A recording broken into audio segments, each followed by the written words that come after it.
మన విశ్వాసం ఏ స్థాయిలో ఉందో అర్థమైందా? కాబట్టి మనం బ్రతుకుండగానే దేవుడు మనకి ఇలాంటి మంచి విషయాలు ఎందుకు జ్ఞాపకం చేస్తున్నాడంటే మనం నిజంగా చనిపోయే టయానికన్నా మంచి విశ్వాసులుగా ఉండాలని. అయితే ఇదంతా కూడా పాత నిబంధన కదా. క్రొత్త నిబంధనకి ఒక మంచి విషయాన్ని ఆలోచించేద్దాం. ఆ క్రొత్త నిబంధనలో ప్రభువైన యేసుక్రీస్తు వారు అంటే అపోస్తలులు ఉన్నారు కదా. ప్రభువైన యేసుక్రీస్తు వారు తిరిగి లేచిన తర్వాత కూడా వాళ్ళ విశ్వాసంలో బలపడలేదు. మనకు తెలిసిన సందర్భాలు చాలా ఉన్నాయి. ఆల్రెడీ అందరికీ కనపడ్డ తర్వాత 40 రోజులు కనపడ్డ తర్వాత కూడా మళ్ళీ తోమ గారు లేదు నేను ఆయన గాయాలు ఏలు పెడితే తప్ప నమ్మను అన్నాడు. అలాంటి వారే హతసాక్షులు అయ్యారు. అలా హతసాక్షులు అయ్యారు కాబట్టి ఈరోజు మన దాకా వాక్యం వచ్చింది. అంటే ట్రైనింగ్ పీరియడ్లో ఉన్న శిష్యుల పరిస్థితి అలా ఉంది. ట్రైనింగ్ పూర్తి అయిపోయిన తర్వాత వాళ్ళు ప్రాణాలు అర్పించారు. అయితే అలాంటి పరిస్థితుల్లో వాళ్ళ విశ్వాసం ఎలా ఉందో చూడండి. ప్రభు వారు బ్రతుకున్నప్పుడు మార్క్స్ వార్త 6వ అధ్యాయము 35వ వచనం నుండి ఆ సందర్భం అంతా మనకు తెలిసిన సందర్భమే. చాలా ప్రొద్దుపోయిన తర్వాత పాస్టర్ చదివేసాడు. ఆయన శిష్యులు ఆయన యొద్దకు వచ్చి, ఇది అరణ్య ప్రదేశము, ఇప్పుడు చాలా ప్రొద్దుపోయినది. చుట్టుపక్కల ప్రదేశములకును గ్రామములకును వారు వెళ్ళి భోజనములకు ఏమైనా కొనుక్కున్నటకు వారిని పంపివేయమని చెప్పింది. అందుకు ఆయన, మీరు వారికి భోజనం పెట్టుడనగా వారు, మేము వెళ్ళి 200 దేనారముల రొట్టెలు కొని వారికి పెట్టుదుమా అని ఆయన అడిగింది. అందుకు ఆయన, మీ వద్ద 8 రొట్టెలు ఉన్నవి, పోయి చూడని వారితో చెప్పారు. వారు చూసి తెలుసుకొని 5 రొట్టెలను 2 చేపలను ఉన్నవని. అప్పుడు ఆయన పచ్చిక మీద అందరూ పంక్తులు పంక్తులుగా కూర్చున్న వారిని వారికి ఆజ్ఞాపింపగా వారు 100 మంది చొప్పునను 50 మంది చొప్పునను పంక్తులు తీరి కూర్చునేది. అంతటా ఆయన 5 రొట్టెలను 2 చేపలను పట్టుకొని ఆకాశం వైపు కన్నులెత్తి ఆశీర్వదించి ఆ రొట్టెలు విరిచి వారికి వడ్డించుటకు తన శిష్యులకు ఇచ్చి ఆ 2 చేపలను అందరికీ పంచిపెట్టారు. వారందరూ తిని తృప్తి పొందిన తర్వాత మిగిలిన చేపలను రొట్టె ముక్కలను 12 గంపల్లో ఎత్తి ఆ రొట్టెలు తినిన వారు 5,000 మంది పురుషులు. సందర్భం మనందరికీ చిన్నప్పటి నుంచి వినే సందర్భమే. అయితే దీనిలో నుంచి దేవుడు మనకున్న విశ్వాసాన్ని ఒకసారి పరీక్ష చేస్తున్నాడు. ఎలాగంటే ప్రభువు వారు వాక్యం చెప్తున్నాడు. వారు వాక్యం చెప్తుంటే ఆల్రెడీ బాగా టైర్డ్ అయిపోయారు వాళ్ళందరూ కూడా. వాళ్ళు భోజనం తినే టైం ఏర్పడింది. సరే ప్రభు వారు పిలిచి వాళ్ళకి భోజనం పెట్టమన్నారు. అప్పుడు శిష్యుల యొక్క పరిస్థితి ఎలా ఉందంటే వాళ్ళు ఎలా ఎటకారంగా మాట్లాడుతున్నారంటే 37వ వచనంలో, అందుకు ఆయన, మీరు వారికి భోజనం పెట్టడానిక వారు, మేము వెళ్ళి 200 దేనారములు 200 దేనారాలు అంటే కింద పుట్టినట్టు ఏమనుంది, మన డబ్బుల్లో చూస్తే 106 రూపాయలు అని ఉంది. అప్పట్లో 106 రూపాయలు అంటే చాలా ఎక్కువ. 2000 సంవత్సరాల క్రితము ఆ 100 రూపాయలు అంటే చాలా ఎక్కువ. ఇదే సందర్భాన్ని మనకు ఒకసారి యోహాను సువార్తలకు వెళ్ళి చూస్తే 200 దేనారాలు పెట్టి వాళ్ళకి రొట్టెలు కొనిపెట్టినా సరే సరిపోమంటాడు. చూద్దాం ఆ సందర్భాన్ని కూడా. యోహాను సువార్త 6వ అధ్యాయము 6వ వచనం నుండి, ఏం చేయనై ఉండెను తానే ఎరిగి ఉండి అతని పరీక్షించుటకు అలాగడిగాను. ఫిలిప్పు వారిలో ప్రతి వాడును కొంచెం కొంచెం పుచ్చుకున్నట్టుగాను 200 దేనారములు రొట్టెలు చాలవని ఆయనతో చెప్పాను. అంటే ఏమంటున్నాడు? అదే సందర్భం ఇది కూడా. మార్క్స్ వార్తల సందర్భం యోహాను గారు కూడా రాస్తున్నారు. అంటే 200 దేనారాలు పెట్టి రొట్టెలు కొనుక్కొచ్చినా సరే కొంచెం కొంచెం తిన్నా సరే వాళ్ళకి సరిపోదంటున్నారు. అక్కడైతే వాళ్ళు మార్క్స్ వార్తలు ఎలా తిన్నారు? తృప్తిగా తిన్నారు. ఇంకా 12 గంపలు ఎత్తారు. ఇప్పుడు 12 గంపలు ఎందుకు ఎత్తుంటారు అసలు? వాళ్ళ శిష్యులేమో మేము వెళ్ళేసి అన్ని డబ్బులు తీసుకొచ్చి వీళ్ళకి భోజనం పెట్టాలంటున్నారు. ఒకసారి ఆలోచన చేస్తే ఒక రోజుకి 1 దేనారం అంట వాళ్ళకి కూలి. ఒక రోజుకి 1 దేనారం కూలి అంట. 1 దేనారం అంటే 50 పైసలు అంట. ఇప్పుడు 106 రూపాయలు రావాలంటే ఎన్ని దేనారాలు కావాలి? 212 కావాలి. 50 పైసలు కదా, 212.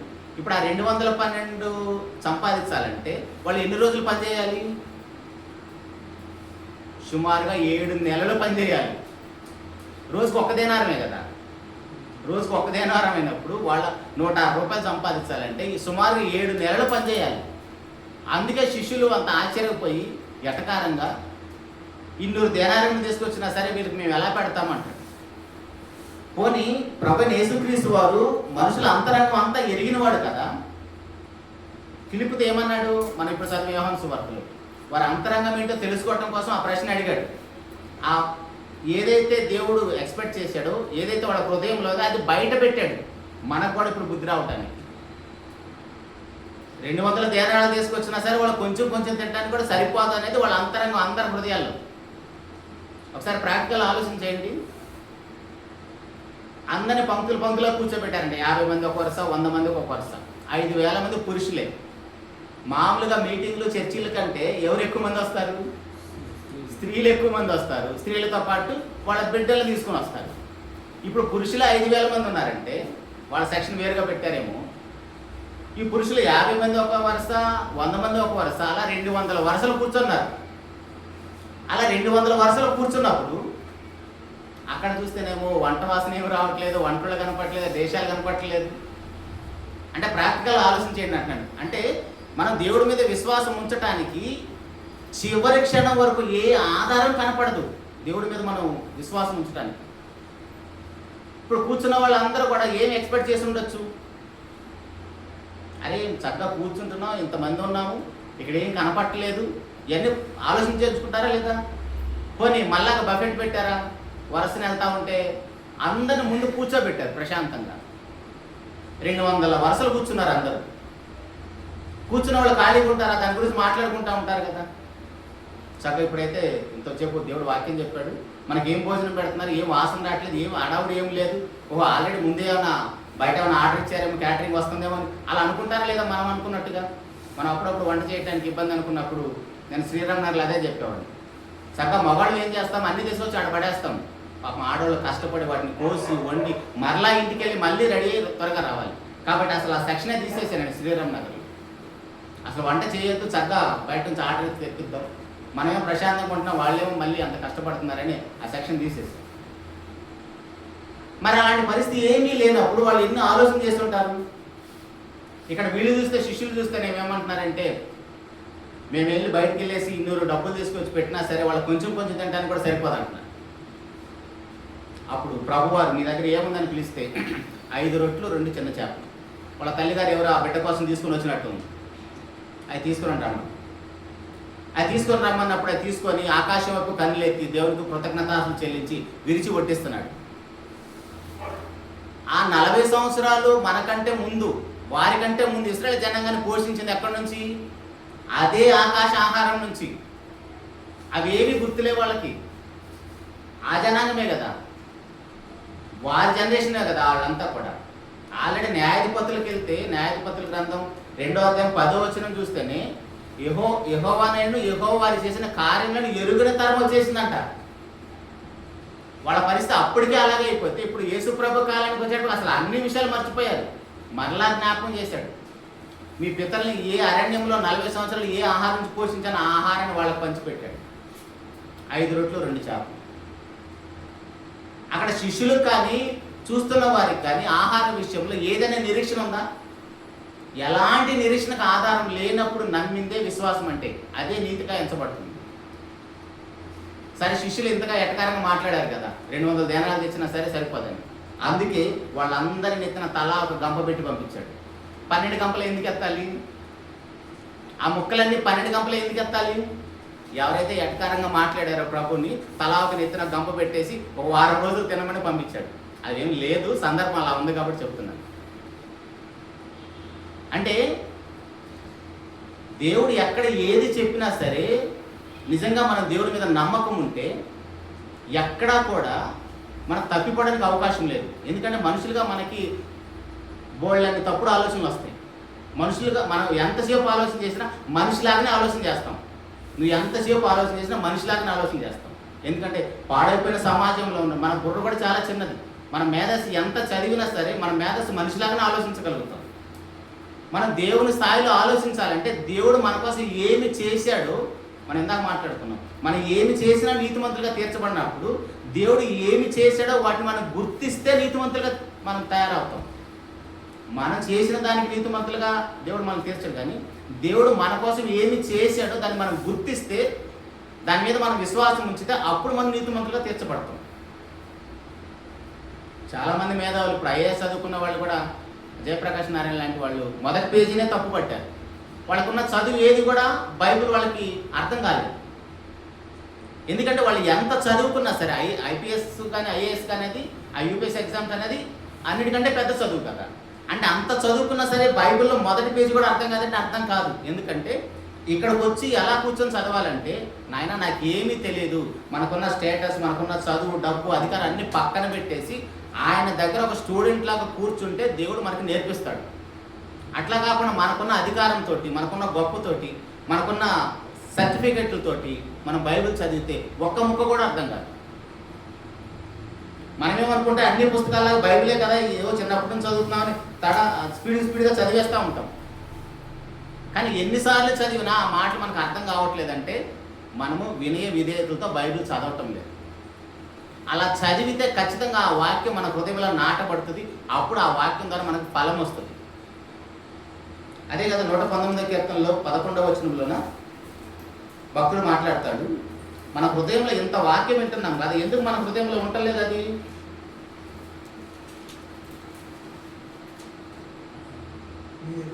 నీ ఎదుట నేను 11వ వచనం, నీ ఎదుట 9వ వచనం చదువు. అందరు యవనస్తులు యవనులు దేని చేత తమ నడతను శుద్ధిపరచుకుందరు? నీ వాక్యమును బట్టి దాన్ని జాగ్రత్తగా చూసుకుంట చేతనే కదా. నా పూర్ణ హృదయంతో నిన్ను వెతికి ఉన్నాను, నన్ను నీ ఆజ్ఞలను విడిచి తిరగనీయకము. నీ ఎదుట నేను పాపం చేయకున్నట్లు నా హృదయంలో నీ వాక్యం ఉంచుకొని ఉన్నాను. ఇక్కడ యవనులు దేని చేత తమ నడతను శుద్ధిపరచుకుంటారంటున్నాడు? దేవుని వాక్యాన్ని బట్టి. ఇప్పుడు మన చేతిలో వాక్యం ఉంది, బైబిల్ ఉంది, మన ఫోన్లో బైబిల్ ఉంది. మనం ఎక్కడికి వెళ్ళినా బైబిల్ వాక్యాలు మనకు వింటూనే ఉంటాం, చదువుతూనే ఉంటాం. ఫోన్ ఆన్ చేసినా, టీవీ ఆన్ చేసినా, ఎక్కడ చూసినా వాక్యం వినబడతానే ఉంది కదా. మరి అది మన హృదయంలోకి ఎప్పుడు ఉంటుంది? ఎప్పుడు మన హృదయాన్ని శుద్ధిపరచుకుంటాం? ఎలా శుద్ధిపరచుకుంటాం? మన హృదయంలో నాటబడితే కదా. ఆల్రెడీ విత్తువాన ఉపమానం మనకు తెలుసు కదా, 4 ప్లేసుల్లో పడుతుంది. 4 ప్లేసుల్లో పడితే దేంట్లో నుంచి ఫలం వస్తుంది?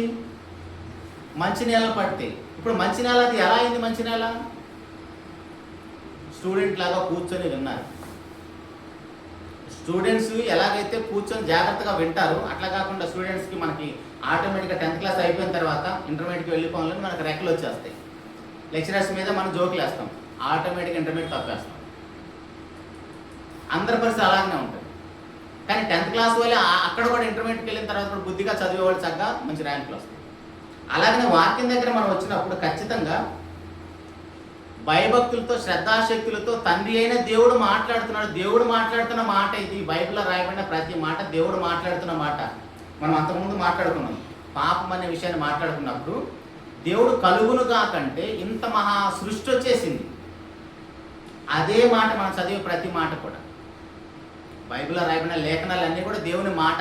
ఆజ్ఞ అతిక్రమమే పాపం అని చదువుతున్నాం మరి మొదటి యోహాను పత్రికలో. ఆజ్ఞ అతిక్రమే పాపం అంటే, ఆజ్ఞ అంటే ఏంటి? దేవుని మాట. దేవుని మాట అంటే అదే వాక్యం. ఇప్పుడు అదే వాక్యాన్ని మనం మీరితే వచ్చే పాపం కూడా అంతే పెద్దది. ఇప్పుడు ఆ పాపం నుంచి పర్యవసానం, ఆ పాపం నుంచి మనం విమోచించబడాలంటే మనం నీతిమంతులుగా అవ్వాలి. అలా నీతిమంతులుగా అవ్వాలంటే మనం విశ్వాసులం అవ్వాలి. విశ్వాసులం అవ్వాలంటే ఒకే ఒక్కటి, ఆయన నమ్మాలి. ఇప్పుడు ఆయన నమ్మటానికి మనకేమైనా ఆధారం ఉందంటే బోల్డెన్ ఆధారాలు ఉన్నాయి. సాక్షాత్తు ప్రభు యేసుక్రీస్తు వారిని తండ్రి అయిన దేవుడు మృతుల్లో నుంచి లేపి నమ్ముటకు అందరికీ ఆధారాన్ని కలుగు చేశాను అంటాడు. అబ్రహాం గారిని నమ్మడానికి ఏమైనా ఆధారం ఉందా? నోవా గారిని నమ్మడానికి ఆధారం ఉందా? ఏమీ లేదు. అపోస్తలుల కార్యాలు 17వ అధ్యాయం 30వ వచనంలో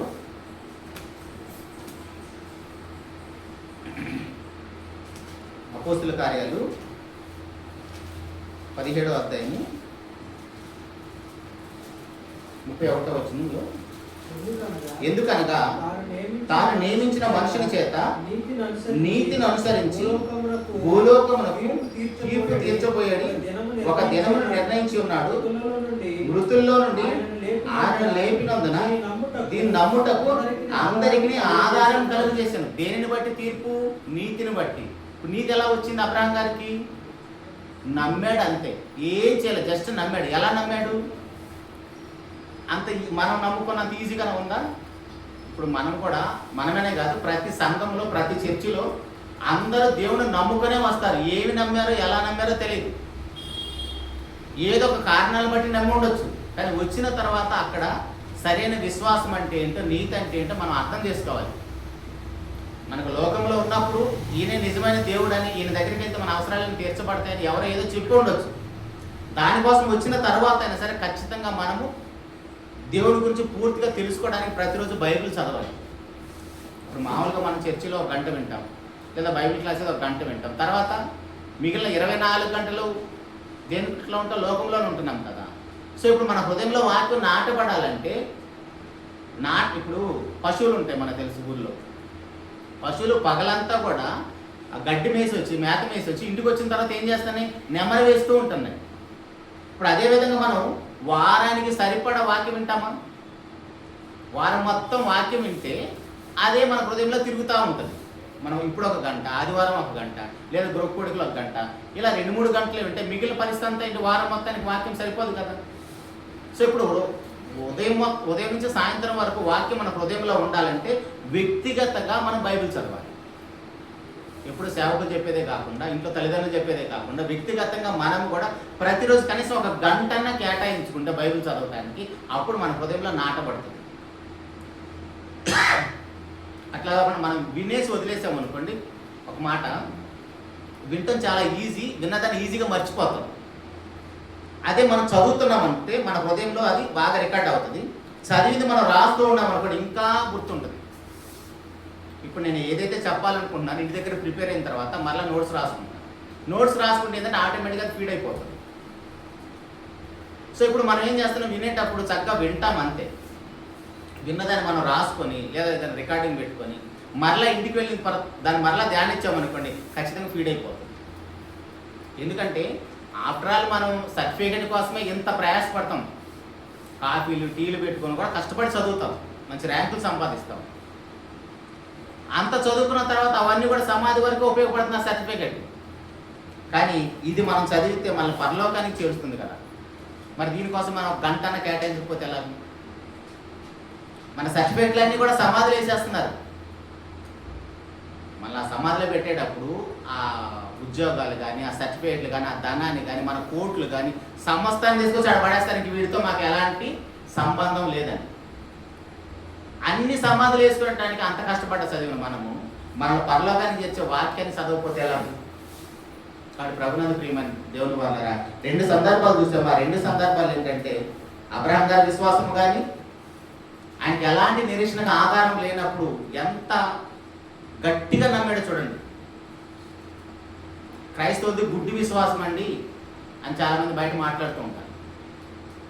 అసలు ఏమీ లేదు, గాలి దీపం పెట్టినట్టుగా దేవుడు నువ్వే దిక్కు అన్నట్టుగా అంటారు. కాదు, ఆ మాట కనీసం అబ్రహాం గారు లాంటి వాళ్ళు, నోవా గారు లాంటి వాళ్ళు అంటే నడుస్తుంది.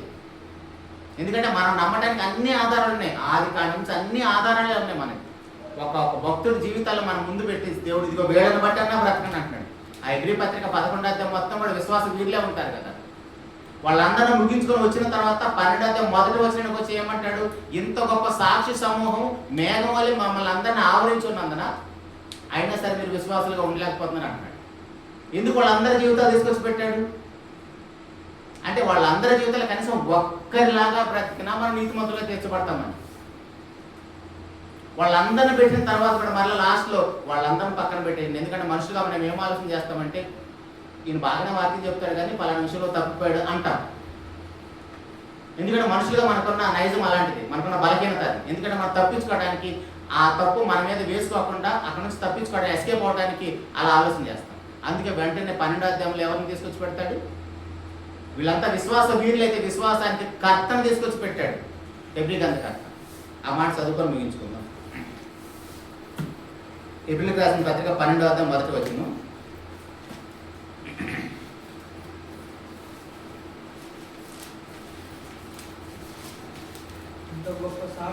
ఇంత గొప్ప సాక్షి సమూహము మేఘమోలే మనల్ని ఆవరించి ఉన్నందున మనము కూడా ప్రతి భారమును సులువుగా చుట్టుపెట్ట పాపములను విడిచిపెట్టి విశ్వాసముగా కర్తయు దాన్ని కొనసాగించేవాడునైనా యేసు వైపు చూచుచు మన ఎదుట ఉంచబడిన పందెములో ఓపికతో పరిగెత్తుదము. ఆయన తన ఎదుట ఉంచబడిన ఆనందము కొరకై అవమానమును నిర్లక్ష్య పెట్టి సిలువను సహించి దేవుని సింహాసనం యొక్క కుడి పార్శ్వమున ఆసీనుడై ఉన్నాడు. మీరు అలసట పడకయు మీ ప్రాణములు విసుకకై ఉండునట్లు పాపాత్ములు తనకు వ్యతిరేకంగా చేసిన తిరస్కారమంతయు ఓర్చుకొనిన ఆయనను తలంచుకొనిడి. మీరు పాపంతో పోరాడుటలో రక్తము కారునంతగా ఇంకా దాన్ని ఎదిరింపలేదు. అంటే మనం బలపడటానికి విశ్వాస వీరులందరినీ పక్కన పెట్టేసి మళ్ళీ యేసు ప్రభు గారి జీవితాన్ని తీసుకొచ్చి పెట్టేశాడు. అంటే మనం నమ్మటానికి ఆధారం ఉందా? బోల్డెన్ ఆధారాలు ఉన్నాయి. మనుషుల్లో ఎవ్వరు నీకు సరిగ్గా లేరా? ఇదిగో ఈయన దగ్గరికి రండి. ఈయన అవమానాన్ని సహించి ఆ ముందున్న ఆనందం కొరకు సిలువను కూడా సహించాడు. అదే 5వ అధ్యాయంలో కూడా మనం చూస్తే 7వ వచనంలో ఆయన శరీరధారి అయిన దినములో మహారోదన కన్నీళ్లు. ఆయనకి ఎందుకు మహారోదన కన్నీళ్లు? మనం కదా పాపాలు చేస్తున్నాం, మనం కదా తప్పులు చేస్తున్నాం, దానివల్ల వచ్చే శిక్ష మనకు కదా. అంటే ఒక పాపిని రక్షించడానికి వచ్చిన ప్రభువైన యేసుక్రీస్తు వారి శరీరంలో ఉన్నప్పుడు ఇంత మహారోదన కన్నీళ్ళు, ఇన్ని శ్రమల వలన ఆయన విధేయత నేర్చుకున్నాడు. ఇవన్నీ చెబుతూ మీరు కనీసం పాపాన్ని ఎదిరించే విషయంలో రక్తము కారణంతగా దాన్ని ఎదిరించాలంటున్నాడు. పాపాన్ని మనం ఎదిరించే విషయంలో రక్తం కారణంతగా దాంతో పోరాటం చేయాలంటున్నాడు. ప్రభువైన యేసుక్రీస్తు వారు కూడా మనలాంటి శరీరంలో ఉన్న ఆ సిలువకు, ఆ శరీరాన్ని ఎక్కడానికి శరీరం ఒప్పుకోవట్లేదు. మనలాంటి శరీరమే కదా ఆయనది కూడా. ఆ సిలువను ఎక్కడానికి శరీరం ఒప్పుకోవట్లేదు. అందుకైనా వేదనతో ప్రార్థన చేస్తుంటే హై బీపీ వచ్చేసి స్వేద గ్రంథుల నుంచి రక్తం వచ్చేసిందంట. అంటే మనకంటే దెబ్బ తగిలితే, ఇబ్బంది వస్తే, కష్టం వస్తే ఆ పేరు తర్వాత తెలిసింది. ఆయన దేవుడు కాబట్టి ఆయనకు అన్ని ముందే తెలిసిపోతుంది. జరగబోయన్నీ ఆయన ముందుగానే అనుభవిస్తున్నాడు. కాబట్టి ఆ శరీరాన్ని కూడా లోపరుచుకున్నాడు. అందుకే నేను జయించున్న ప్రకారం అంటాడు. ప్రకటన గ్రంథం 3వ అధ్యాయం 21వ వచనం, నేను జయించున్న ప్రకారము మీరు కూడా జయిస్తే నా సింహాసనం మీద మీకు స్థానం ఇస్తాను. ఏం జయించాలి? మొట్టమొదటిగా ఏం జయించాలి? మనము మన శరీరాన్ని జయించాలి. మన శరీరాన్ని జయిస్తే అపవాదిని, లోకాన్ని జయించడం చాలా ఈజీ. మన శరీరమే మనకు పెద్ద శత్రువు. మన శరీరం ద్వారానే మనం పరలోకానికి వెళ్ళాలి. కానీ ఈ శరీరం మనం పరలోకానికి వెళ్ళలేదు. ఎందుకంటే ఈ శరీరాన్ని మనం పాపానికి అమ్మేసుకున్నాం. అంతకుముందు మనం మాట్లాడుకున్నాం. రోమపత్రిక 7వ అధ్యాయం 14వ వచనం మనం చదివితే, ఎవరైతే తన శరీరాన్ని పాపానికి అమ్మివేసుకుంటారో పాపం మన మీద పెత్తనం చేస్తుంది. ఆ పాపం మనకి యజమాని అయిపోతుంది. పాపం అనే రిమోట్ పట్టుకొని మనకి ఏ ఛానల్ పెడితే అదే ఛానల్ చూడాలి మనం. కాబట్టి ఎవరైతే పాపానికి తన శరీరాన్ని అమ్ముకోరో వారు నీతిమంతులుగా ఉంటారు. ఆల్రెడీ ఒకవేళ అమ్ముడుపోయావా, ఇదిగో నీతిమంతుడిగా చేయటానికి ప్రభువైన యేసుక్రీస్తు వారి వద్దకు వస్తే నువ్వు నీతిమంతుడిగా తీర్చబడతావు. అంటే ఎన్ని అవకాశాలు ఉన్నాయో చూడండి పాపులైన మనందరికీ. కాబట్టి ఇచ్చిన అవకాశాన్ని మనం సద్వినియోగం చేసుకుంటూ ఎక్కడా కూడా మనం తప్పిపోకుండా, సులువుగా చిక్కులు పెట్టే పాపాల్లో పడిపోకుండా, అలా సులువుగా చిక్కులు పెట్టే పాపాల్లో పడిపోకుండా ఉండాలంటే మనందరి హృదయాల్లో వాక్యం ఉండాలి. మనందరి హృదయాల్లో వాక్యాన్ని నింపుకుంటే మనకు ఎలాంటి పరిస్థితులు వచ్చినా సరే పాపం చేయకుండా ఉంటాము. అప్పుడు మనం నీతిమంతులుగా దేవుడున్న లోకానికి వెళ్ళడానికి అవకాశం ఉంది. ఆయన నమ్మి నీతిమంతుడు అయ్యాడు. అబ్రహాం గారు దేవుని నమ్మెను, అది అతనికి నీతిగా ఎంచబడింది. ఎలా నమ్మాడు చూసాం కొన్ని విషయాలు. అబ్రహాం గారి జీవితం మనం ఎన్నిసార్లు చదివిన ప్రతిసారి, విన్న ప్రతిసారి ఏదో ఒక కొత్త పాట నేర్పుతూనే ఉంటాడు. కనీసం తన భార్యను పూడ్చిపెట్టుకోవడానికి కూడా స్థలం లేనప్పుడు కూడా ఎలా విశ్వాసం ఉంచాడు ఆయన? ఆ దేవుని ఎలా నమ్మాడు? అసలు ఆ దుఃఖంలో ఉన్నప్పుడు అది చూస్తే శవం ఉంది, భార్య చనిపోయి ఉంది, ఆ ఏడుపు ఉంది, పూడ్చిపెట్టుకోవడానికి స్థలం లేదు. ఎలా ఉండగలిగాడు అక్కడ విశ్వాసంతో? అందుకని విశ్వాసులు తండ్రి అయ్యాడు. అంటే చివరి క్షణం వరకు కూడా మనకి దేవుడు పరీక్షిస్తూనే ఉంటాడు. కాబట్టి అలాంటి అన్ని పరీక్షల్లో మనం నిలబడటానికి పరిశుద్ధాత్మ దేవుడు మనకి సంచకరువుగా దేవుడు ఇస్తాడు. మన బాప్తిసం పొంది, అలా బాప్తిసం పొందిన వారు, ఇంకా ఆల్రెడీ బాప్తిసం పొందని వారు కూడా దేవుని సహాయాన్ని వేడుకొని మీరందరూ కూడా పాపక్షమాపణ కోసం బాప్తిసం పొందాలని మనస్ఫూర్తిగా కోరుకుంటూ ఈ మాట ముగిస్తున్న చిన్న మాట ప్రార్థన చేసుకుందాం. జీవం కలిగిన మా నాయన మీకు స్తోత్రం తండ్రి. ఇంతవరకు మమ్మల్ని అందరినీ ప్రేమించి మీ కృపలో భద్రపరిచి కొన్ని విలువైన మాటలతో మమ్మల్ని అందరినీ హెచ్చరించి బలపరచవయ్యా. బైబిల్లో నుంచి 2 సందర్భాలు, పాత నిబంధనల ఒక సందర్భం, కృత నిబంధనల ఒక సందర్భాన్ని చూసాము తండ్రి. మీ మీద విశ్వాసం ఉంచాలంటే ఆ విశ్వాసం అనేది ఎంత కష్టంగా ఉంటుంది. ఆ విశ్వాసం నమ్మటానికి ఎలాంటి ఆధారం లేకపోయినా సరే నాయన మిమ్మల్ని ఎలా నమ్మాలో అపోస్తుల జీవితాలు కానీ నాయన అబ్రహాం గారి జీవితాన్ని చూసినప్పుడు మాకు అర్థమవుతుందని. కానీ మేమేమో మా కళ్ళ ముందు ఏదో జరగాలి, మాకేదో మేలు చేయాలి, మేము అనుకున్నది నెరవేరాలి, మా కోరికలు నెరవేర్చబడితేనే మేము దేవుడిని నమ్ముతామని అజ్ఞానంగా అమాయకంగా బ్రతుకుతున్నాం సార్. లేదా మమ్మల్ని క్షమించండి నాయన. విన్న మాటలన్నీ తను మా అందరి హృదయాల్లో ఫలించలాగా నా పరిశుద్ధాత్మ కార్యం జరిగించండి తండ్రి. నేను మీ సన్నిధికి వచ్చిన ప్రియను మీ పిల్లలందరూ కూడా స్తోత్రం తండ్రి. విన్న వాక్యం తండ్రి మా అందరి హృదయాల్లో ఫలించలాగా కృపను అనుగ్రహించండి నాయన. ఆయన విశ్వాసం విషయంలో మేము రక్తము కారణంతగా ఈ పరుగు పందెంలో మేము పోరాడాలని మీకు వాక్యం మాకు సెలవిస్తుంది. కానీ అసలు ఆ పోరాటం ఉందన్న సంగతే ఎరుగని అమాయకంగా బ్రతుకుతున్నాం తండ్రి. ఆయన అలా పోరాడితే తప్ప మేము పాపాన్ని ఎదిరించలేమని, ఒకవేళ పాపంతో చనిపోతే ఆ భయంకరమైన నరకంలో ధనవంతుడు వేసే కేకలు వేస్తామని బ్రతుకుండగానే ప్రతి ఒక్కరూ గుర్తించులకు సహాయం చేయండి నాయన. ఈ కార్యక్రమంలో పాల్గొన్న బిడ్డలందరూ కూడా స్తోత్రం తండ్రి. ఈ స్థానిక సంఘంలోనైనా చేర్చబడి ఏ బిడ్డ కూడా నశించిన నరకానికి వెళ్ళకూడదు నాయన. విలువైన మాటలతో తండ్రి మీ బిడ్డలందరినీ హెచ్చరిస్తున్న మీ ప్రేమను కూడా స్తోత్రం తండ్రి.